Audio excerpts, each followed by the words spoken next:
Last lecture में हमने cover किया था केमिकल इनकम्पैटिबिलिटी, जो अलग अलग केमिकल इंग्रेडिएंट्स थे उनके कॉम्बिनेशन के बाद जो केमिकल इनकम्पैटिबिलिटीज थे उसको 3 या 4 पार्ट्स में डिवाइड करके हमने केमिकल इनकम्पैटिबिलिटी का टॉपिक कंप्लीट कर लिया था। अब जो हमारा लास्ट टॉपिक है इस चैप्टर का इनकम्पैटिबिलिटी इन प्रिस्क्रिप्शन में, that is therapeutic incompatibility. Therapeutic incompatibility क्या होता है?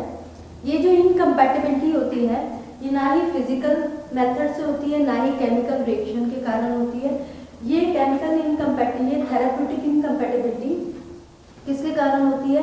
ये होती है अल्ट्रेशन इन ड्रग का जो रिस्पॉन्स है, किस तरह का उसका नेचर है, फार्माकोलॉजिकल रिस्पॉन्स। जैसे कोई भी आपने ड्रग है, एक पेन किलर है, आपने पेन किलर ली तो उसका रिस्पॉन्स कैसा होना चाहिए? पेन को रिलीव करना चाहिए, लेकिन वो पेन को रिलीफ ना करके वो सिडेशन कॉज कर रहा है, सपोज करो, तो वो क्या है? एक तरह वो इसका मतलब दोनों ड्रग्स जो इकट्ठी दी हैं वो क्या है? थेराप्यूटिक इनकम्पैटिबल है। ठीक है, तो थेराप्यूटिक इनकम्पैटिबिलिटी क्या होता है? इसमें क्या होता है, जो specific degree of pharmacological action required होता है वो एक्शन ना शो करते हुए कुछ अलग से कोई एडवर्स इफेक्ट शो करना, ठीक है, या फिर जो रिक्वायर्ड है वो डिमिनिश हो जाना, जो एक्शन रिक्वायर्ड है वो एक्शन ना होना।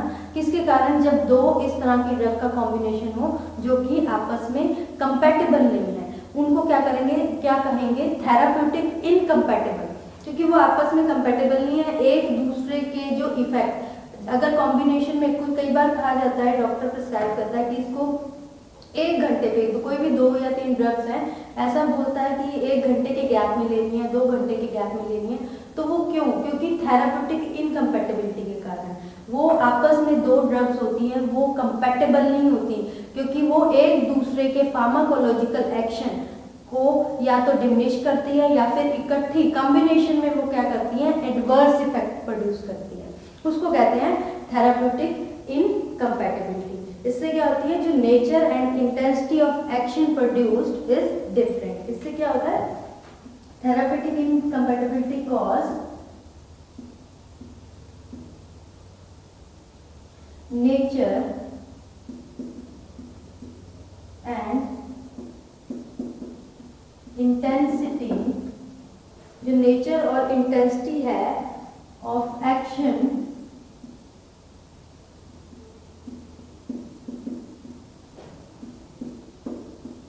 produced is different। ठीक है, वो अलग से जो रिक्वायर्ड है वो एक्शन प्रोड्यूस ना करते हुए डिफरेंट कुछ एडवर्स इफेक्ट या फिर वो एक्शन प्रोड्यूस कर रहा है जो कि रिक्वायर्ड नहीं है किसी भी डिजीज की ट्रीटमेंट के लिए। अब हम बात करें इसके रीजंस क्या है, किस कारण हो रहा है ये? रीजंस बिहाइंड द थेराप्यूटिक इनकम्पैटिबिलिटीज क्या है? इसके अलग अलग रीजंस हैं, वन बाय वन करके इसको स्टडी करेंगे। सबसे पहला जो रीजन है, error in dose. When the drugs are prescribing the drug with error in dose, improper dose or error in dose, error in dose, or you can say that prescribing the improper dose of drugs। उसके बाद next one है prescribing the wrong drug or wrong dosage form, prescribing wrong drug or wrong dosage form।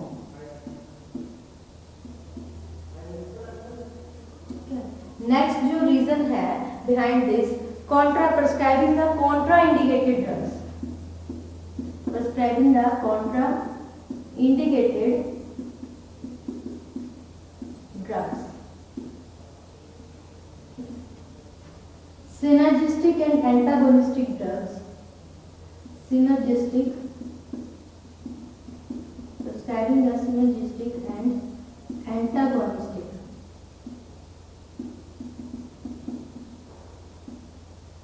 ठीक है, ये इसके reason है। और जो लास्ट रीजन है दैट इज ड्रग इंट्रैक्शंस।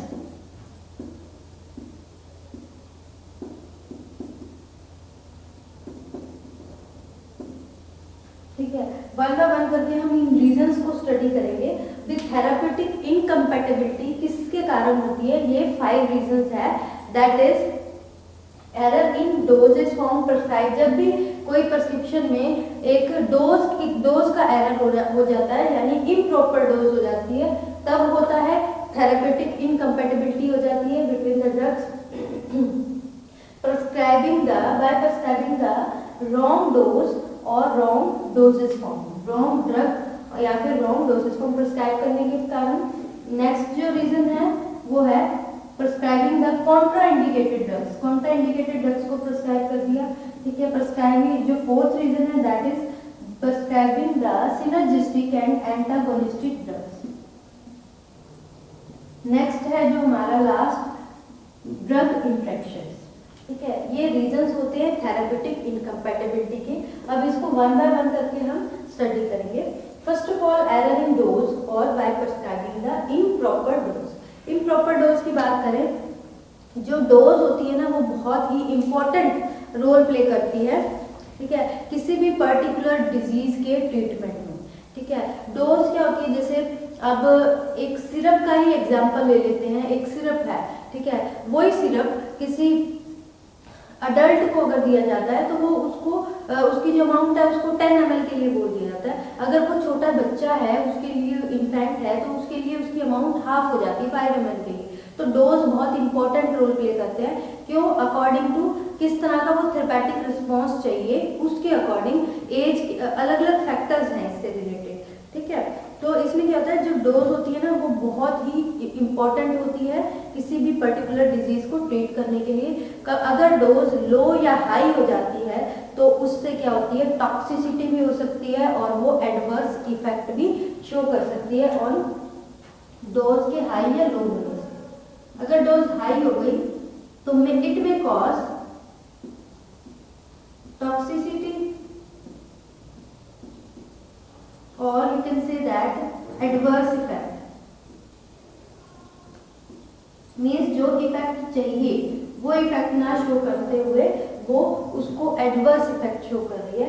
और अगर लो होगी तो में डिमिनिश द इफेक्ट, डिमिनिश कर देती है, इफेक्ट खत्म भी कर सकती है, कोई इफेक्ट ही नहीं शो करेगी, कोई इफेक्ट नहीं शो करेगी। तो डोज बहुत ज्यादा ही इंपॉर्टेंट रोल प्ले करती है। ठीक है, अगर हम बात करें इसमें एग्जाम्पल की, एग्जाम्पल में जैसे एट्रोपिन सल्फेट, एट्रोपिन सल्फेट,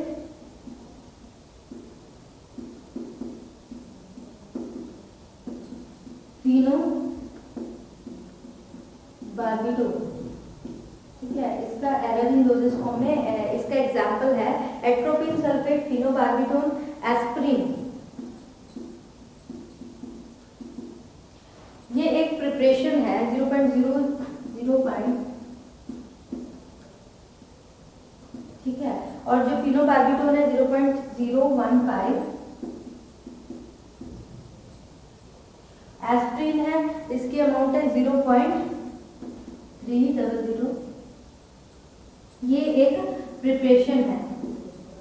ठीक है, इसकी बात करते हैं तो इसमें जो अकॉर्डिंग टू ये प्रिस्क्राइब किया गया है इस प्रिपरेशन को डिस्पेंस करने के लिए अकॉर्डिंग टू मास्टर फॉर्मूला।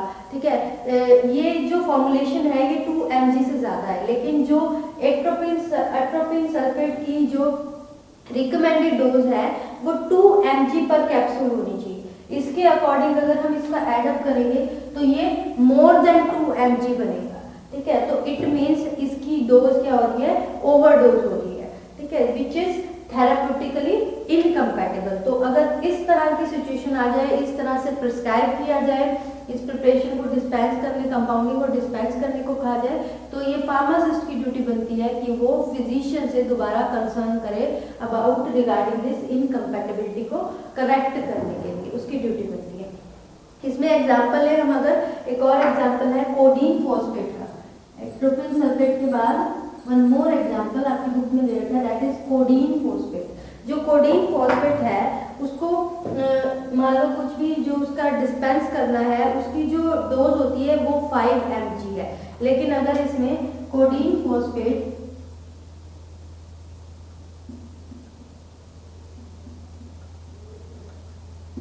0.5 ग्राम, तो इट मीन्स ये कितना mg हो गया, 500 mg हो गया। लेकिन इसकी रिकमेंडेड डोज कितनी है, 5 mg। तो इट मीन्स ये क्या कॉज कर रही है, ओवरडोज हो रही है, इसकी कोडीन फॉस्फेट की ओवरडोज हो रही है। इस तरह से अगर आपको प्रिस्क्रिप्शन मिलता है तो आप क्या करोगे, इसको दोबारा से जो प्रिस्क्राइबर है या फिजिशियन है उसको रिटर्न करोगे और उससे कंफर्म करोगे कि ये जो इनकम्पैटिबिलिटी है इसको करेक्ट किया जाए। नेक्स्ट आ जाता है wrong dose, wrong drug, prescribing the wrong drug and wrong doses for. Wrong drug कैसे प्रिस्क्राइब हो जाएगी, कई बार क्या होती है बहुत सारी ड्रग्स होती है जिनके एक जैसे मिलते जुलते नाम होते हैं, जैसे prednisone, prednisolone, digoxin, digoxin, digitoxin. इस तरह से ये मिलते जुलते उनके सिमिलर नेम्स के कारण क्या होता है, फिजिशियन क्या होता है कई बार हेक्टिक शेड्यूल होता है या फिर उनकी हैंडराइटिंग इस तरह से होती है कि वो सिमिलर सा लगता है, प्रेडनिसोन लिखा है या प्रेडनिसोलोन लिखा है। तो जो फार्मासिस्ट है उसको गैस ना लगाते हुए ये दोबारा से कंफर्म कर लेना चाहिए कि कौन सी डोज प्रिस्क्राइब की गई है, otherwise it will cause therapeutic incompatibility.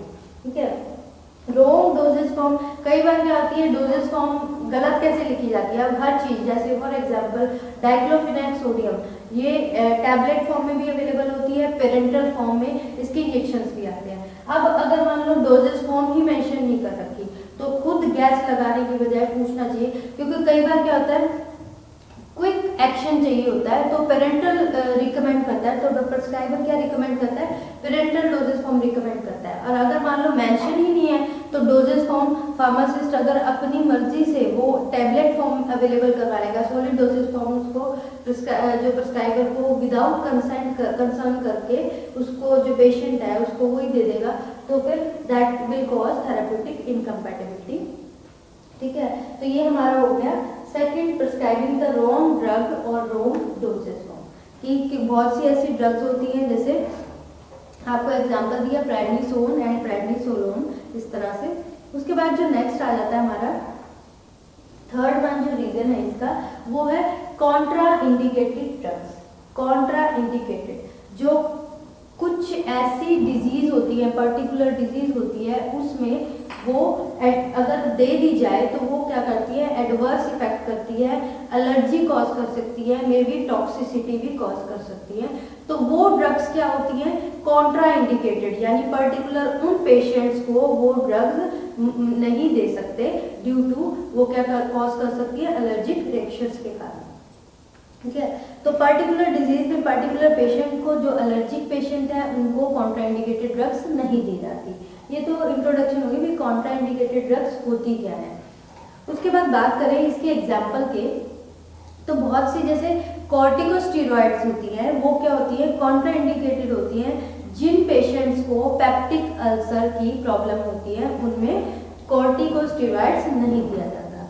और कुछ पेनिसिलिन और सल्फर ड्रग्स होती है, वो भी उन पेशेंट्स को नहीं दिया जाता जो उनसे एंटीबायोटिक से, ये जो पेनिसिलिन है ये एक एंटीबायोटिक है, एंटीबैक्टीरियल ड्रग है, जो उससे एलर्जी होती है उनको ये रिकमेंड नहीं की जाती, ये प्रिस्क्राइब नहीं की जाती। ठीक है, इसलिए फिजिशियन की क्या ड्यूटी बनती है, फिजिशियन पहले जितनी भी जो पेशेंट है उसकी मेडिकल हिस्ट्री अच्छे से स्टडी करके फिर ही उसको ड्रग को प्रिस्क्राइब करें। हमेशा जब हम डॉक्टर के पास जाते हैं, फिजिशियन के पास जाते हैं, तो वो क्या सब चीज़ें पूछता है कि आपको डायबिटीज़ तो नहीं है, आपको ये प्रॉब्लम तो नहीं है, पहले कोई इस तरह की, उसके अकॉर्डिंग ही वो डिसाइड करता है कि पेशेंट को कौन सी ड्रग प्रिस्क्राइब करनी है। क्योंकि कहीं ऐसा तो नहीं है कि वो कोई कॉन्ट्राइंडिकेटेड ड्रग भी पेशेंट को प्रिस्क्राइब कर दे और उसके कारण क्या हो सकता है, वो ड्रग्स थेराप्यूटिक इनकम्पैटिबिलिटी कॉज कर सकता है, which will cause to allergy or toxicity to the patient and may also cause the adverse effect also। ठीक है, तो कॉन्ट्राइंडिकेटेड ड्रग्स में जैसे एग्जांपल बताया आपको, कॉर्टिकोस्टेरॉइड्स होते हैं, वो पेप्टिक अल्सर के पेशेंट को नहीं दिए जाते। कुछ एंटीबैक्टीरियल ड्रग्स होते हैं जैसे मॉर्फिन, एंटीबैक्टीरियल ड्रग्स जैसे पेनिसिलिन हो गया, सल्फा ड्रग्स होती हैं जो एलर्जिक पेशेंट्स होते हैं उनको नहीं देते और वो कॉन्ट्राइंडिकेटेड होती है। मॉर्फिन भी अस्थमा वाले पेशेंट को, जैसे थर्ड एग्जांपल मॉर्फिन हो गया, तो ये अस्थमा पेशेंट्स को कॉन्ट्राइंडिकेटेड होते हैं। अगर हम बात करें इसके एग्जांपल की, जैसे सल्फाडाइजिन, सल्फामिराजिन, सल्फाडाइजिन,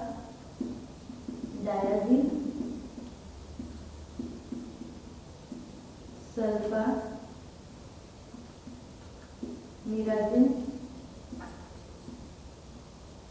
अमोनियम क्लोराइड। ठीक है, ये इसका एग्जांपल हो गया। 250 mg, 250 mg, 500 mg। ठीक है, ये प्रिपरेशन है, तो ये प्रिस्क्राइब किया गया है। ठीक है, तो इसमें क्या है, जो क्लोराइड, जो अमोनियम क्लोराइड है इसके अंदर, ये क्या है, यूरिनरी एसिडिफायर है। अगर ये प्रिस्क्राइब किया गया कि इसको डिस्पेंस करो, ठीक है, कंपाउंडिंग और डिस्पेंस करो इस तरह की प्रिपरेशन को, तो इसमें जो अमोनियम क्लोराइड है ये यूरिनरी एसिडिफायर है, यानी यूरिन की पीएच को मेंटेन करके रखता है। ठीक है, उसको अल्कलाइन करता है। ठीक है, लेकिन अगर इसको सल्फोनामाइड्स के साथ दिया जाए, यानी सल्फाडाइजिन, सल्फामिराजिन, ये क्या है, सल्फोनामाइड, इसके साथ अगर इसको प्रिस्क्राइब किया जाता है तो ये क्या करता है, क्रिस्टल की फॉर्मेशन करता है किडनी के अंदर, जो कि क्या है, थेराप्यूटिक इनकम्पैटिबिलिटी है। अगर मान लो इस तरह का प्रिस्क्रिप्शन आ जाए जिसमें सल्फोनामाइड्स को अमोनियम क्लोराइड, जो कि क्या है, एक यूरिनरी एसिडिफायर है, इसके साथ रिकमेंड किया गया है, तो इसके साथ प्रिस्क्राइब किया गया है, तो क्या करना चाहिए, उसको दोबारा प्रिस्क्राइबर को रिटर्न करना चाहिए ताकि वो जो थेराप्यूटिक इनकम्पैटिबिलिटी है उसको करेक्ट कर सके। ठीक है, इसमें कोई पर्टिकुलर वैसा मेथड नहीं है करेक्शन का, इसमें यही है कि फिजिशियन, जो फार्मासिस्ट है, वो फिजिशियन और प्रिस्क्राइबर के पास जाके उसको करेक्ट करवाए, उसको कंसर्न करवाए अबाउट द जो भी इसमें थेराप्यूटिक इनकम्पैटिबिलिटी होती है। उसके बाद नेक्स्ट आ जाता है हमारा synergistic and antagonistic. Synergistic drugs and antagonistic. Synergistic drugs क्या होती हैं, जो दो ड्रग्स मिलकर, ठीक है, किसी पर्टिकुलर ड्रग की एक्टिविटी को एनहांस करती है, किसी पर्टिकुलर एक्शन को एनहांस करती है। जैसे कोई पेन किलर, जैसे पैरासीटामोल विद एस्प्रिन के साथ, ये क्या होता है, जो पेन से रिलीफ करती है, पेन को एनहांस करने के लिए बहुत सी ऐसी कंडीशन होती है, कई बार कुछ चीज़ ऐसी होती है अनटॉलरेबल होती है या फिर क्विक एक्शन चाहिए होती है, तो उसमें क्या होता है, सिनर्जिस्टिक ड्रग्स वो होती हैं, दो ड्रग्स को कंबाइन करते हैं, उनके कॉम्बिनेशन से उसका जो फार्माकोलॉजिकल एक्शन होते हैं, जो पर्टिकुलर ड्रग का कोई, जैसे किसी भी पेन किलर का कोई फार्माकोलॉजिकल एक्शन है, उसको एनहांस कर देते हैं। आपने बहुत सी ऐसी ड्रग देखी होगी, जैसे पीसीएम के साथ डाइक्लोफिनेक भी है, पीसीएम के साथ एस्क्लोफिनेक भी है। ये क्या होता है, जो फार्मास्यूटिकल एक्शन है ना, जो थेराप्यूटिक है, फार्माकोलॉजिकल रिस्पॉन्स है, उसको बढ़ाने के लिए और क्विक एक्शन के लिए होता है। उसके बाद एंटागोनिस्टिक ड्रग। एंटागोनिस्टिक, एंटी मतलब कि वो ड्रग्स आ जाती हैं, दो ड्रग्स जो आपस में मिलकर दूसरे के एक्शन को अपोज करती है और एडवर्स इफेक्ट शो करती है। ठीक है, उसको कहते हैं एंटागोनिस्टिक ड्रग्स, जो कि दो ड्रग्स मिलकर अपोज करती हैं किसी पर्टिकुलर ड्रग के फार्माकोलॉजिकल रिस्पॉन्स, जैसा रिस्पॉन्स चाहिए वैसा रिस्पॉन्स नहीं दे रही, उसके रिस्पॉन्स को एडवर्स कर रही है। अगर मान लो किसी ने कोई पेन से रिलीफ कर रहा है, वो पेन से रिलीफ नहीं कर रही, उसके साथ कंबाइन करके उसको कुछ इस तरह का कोई एडवर्स इफेक्ट कोज कर रही है या फिर उसके इफेक्ट को खत्म कर रही है बिल्कुल, उसको कहते हैं, उन ड्रग्स को कहते हैं, that drugs are called antagonistic drugs. इसमें एग्जांपल्स हैं, जैसे इसका आपको बताया पैरासीटामोल, एस्प्रिन का एग्जांपल। इससे क्या होता है, जो एनाल्जेसिक एक्टिविटी है वो इंक्रीज होती है। एनाल्जेसिक यानी पेन से रिलीफ करना, पेन से रिलीव करते हैं जो substance, that substances are called as analgesic substances, और जो activity is called as analgesic activity. ठीक है, तो इसमें क्या होता है, बहुत से ऐसे ड्रग्स होती हैं जैसे पेनिसिलिन एंड स्ट्रेप्टोमाइसिन। जो पेनिसिलिन और स्ट्रेप्टोमाइसिन दोनों क्या है, एंटीबैक्टीरियल ड्रग ड्रग है, एंटीबायोटिक है, ये कॉम्बिनेशन में दी जाएगी तो एंटीबैक्टीरियल एक्शन क्या होगा, एनहांस हो जाएगा, एंटीबैक्टीरियल एक्शन उसका बढ़ जाएगा, तो वो भी क्या होगी, सिनर्जिस्टिक ड्रग्स हो गई। ठीक है, अब कुछ ड्रग्स ऐसी होती हैं जो अगेंस्ट एक्शन को खत्म भी कर देती है, फार्माकोलॉजिकल इफेक्ट है उसको फिनिश कर देती है, जैसे एसिटाइल सैलिसिलिक एसिड एंड प्रोबेनिसिड। ठीक है, ये गाउट के ट्रीटमेंट में यूज करते हैं। Acetyl salicylic acid, acetyl salicylic acid, acetyl salicylic acid 0.6 ग्राम, प्रोबेनिसिड,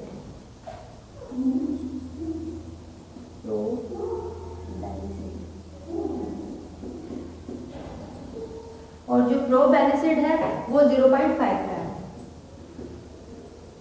ठीक है, तो ये क्या होता है, ये गाउट के ट्रीटमेंट में यूज होती है। ये जो ये क्या करती है, जब इसको कॉम्बिनेशन में दिया जाता है तो ये इफेक्ट को न्यूट्रलाइज कर देती है। न्यूट्रलाइजेशन यानी जो इफेक्ट है इसका गाउट के ट्रीटमेंट में वो इफेक्ट ही नहीं शो करती।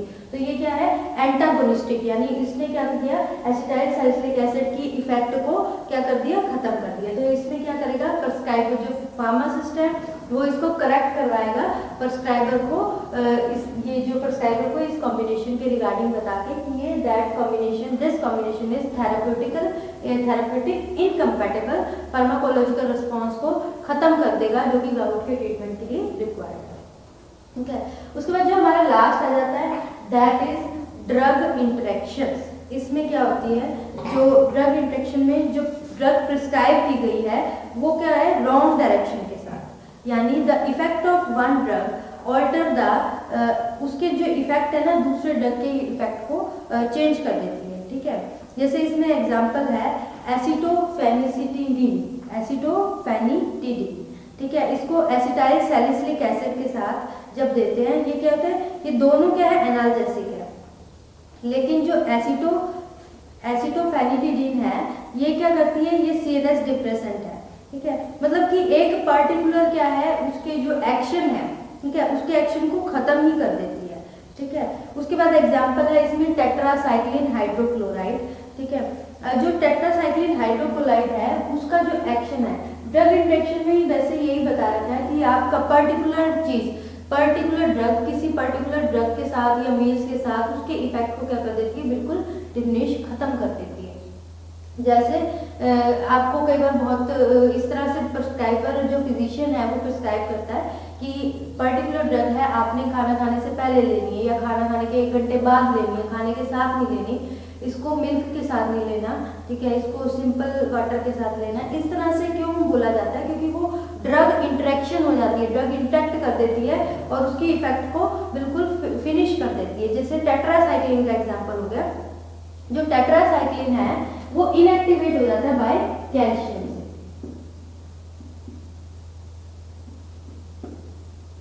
इनएक्टिवेटेड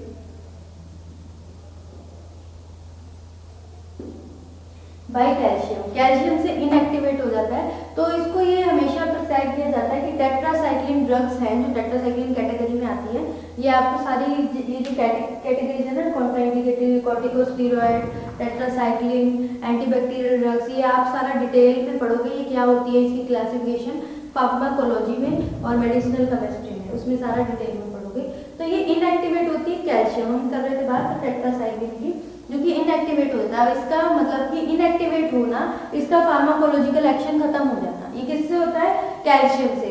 तो कभी भी प्रिस्क्राइबर इसको मिल्क के साथ या मिल्क प्रोडक्ट के साथ रिकमेंड प्रिस्क्राइब नहीं करेगा। अगर ऐसा है उसमें प्रिस्क्राइब हो गया अनइंटेंशनली, बाय मिस्टेक हो गया, तो इसको करेक्ट करवाना फार्मासिस्ट की ड्यूटी है कि वो इसको करेक्शन करवाएगा, क्योंकि ये क्या है, थेराप्यूटिक इनकम्पैटिबिलिटी कॉज करता है। थेराप्यूटिक इनकम्पैटिबिलिटी क्या होती है, जो फार्माकोलॉजिकल रिस्पॉन्स है वो हमें नहीं मिलता। ठीक है, तो ये हो गए हमारे रीजंस थेराप्यूटिक इनकम्पैटिबिलिटी के रिगार्डिंग। सबसे पहले हमने पढ़ा थेराप्यूटिक इनकम्पैटिबिलिटी होता क्या है, उसके 5 रीजंस जो कि डिटेल में स्टडी किए हैं, by prescribing the improper dose, prescribing the wrong drug और wrong dosage form, prescribing the contraindicated drugs, by prescribing the synergistic and antagonistic drugs, and due to last one is due to drug interactions के कारण। ये आपका हो गया chapter complete, incompatibility in prescriptions में। ये जो चैप्टर है इसमें हमने सबसे पहले इंट्रोडक्शन की थी कि व्हाट इज इनकम्पैटिबिलिटी, होती क्या है। उसके बाद इसके 3 टाइप्स की इनकम्पैटिबिलिटी कवर किए हमने, physical incompatibility, chemical incompatibility and last one is therapeutic incompatibility. इन सारे इनकम्पैटिबिलिटी के इंट्रोडक्शन, इनके एग्जाम्पल्स और इनका मेथड ऑफ करेक्शन हमने स्टडी किया है। ये बहुत इंपॉर्टेंट टॉपिक है, क्वेश्चन इस पे हमेशा होता ही होता है कि आपकी क्वेश्चन पूछा ही जाता है, तो इसमें डायरेक्टली क्वेश्चन भी आता है। केमिकल इनकम्पैटिबिलिटी बहुत ज़्यादा इंपॉर्टेंट है, केमिकल्स के थ्रू जो इनकम्पैटिबिलिटी होती है वो इम्पॉर्टेंट है।